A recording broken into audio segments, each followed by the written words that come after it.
তুমি এমন একটা প্লেয়ার যে আই লিগটাও খেলেছো, আইএসএলটাও খেলেছো, তো সেইখানে কি স্ট্যান্ডার্ড অফ ফুটবলের মধ্যে বেসিক কোনো ডিফারেন্স? স্ট্যান্ডার্ড অফ ফুটবলের মধ্যে বেসিক ডিফারেন্স যেটা হচ্ছে আমাদের ফার্স্ট হচ্ছে মেন্টালিটি, যেটা আমাদের আইএসএল কোচরা এসে যেটা যে জিনিসটা শিখিয়েছে, বা আমরা যখন আইএসএল স্টার্ট করেছিলাম তখন আমরা মার্কো মাতেরাজির সাথে ড্রেসিং রুম শেয়ার করেছি, হেল্ডার পোস্তিকার সাথে ড্রেসিং রুম শেয়ার করেছি, ডেভিড ট্রেজেগুয়েতের সাথে আমরা তখন ওই প্লেয়ার রবার্তো কার্লোসের এগেনস্টে রবার্তো কার্লোস কোচিং করাচ্ছে, দাঁড়িয়ে আছে, আমি রাইট ব্যাক খেলছি, এগেনস্ট টিমে রবার্তো কার্লোস কোচিং করাচ্ছে, ডেল পিয়েরো দিল্লিতে ছিল।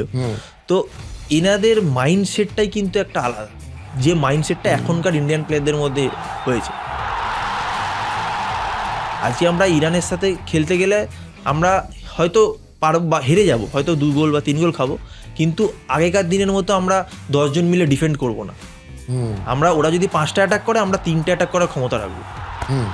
আজকে যদি আমরা রিসেন্ট এশিয়ান কাপ দেখি, 2022-এ যে আমরা এশিয়ান কাপটা খেলতে গেছিলাম, আমরা হয়তো হেরেছি, নো ডাউট, আমি সেটা অনেস্টলি স্বীকার করি, আমরা হেরেছি, কিন্তু আমরা ডিফেন্ড করিনি।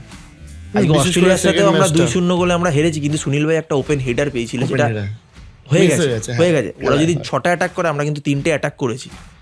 এটাই হচ্ছে মাইন্ডসেট। এই মাইন্ডসেটটা কিন্তু এখন সব প্লেয়ারদের মধ্যে চেঞ্জ হয়েছে আইএসএল আসার পরে।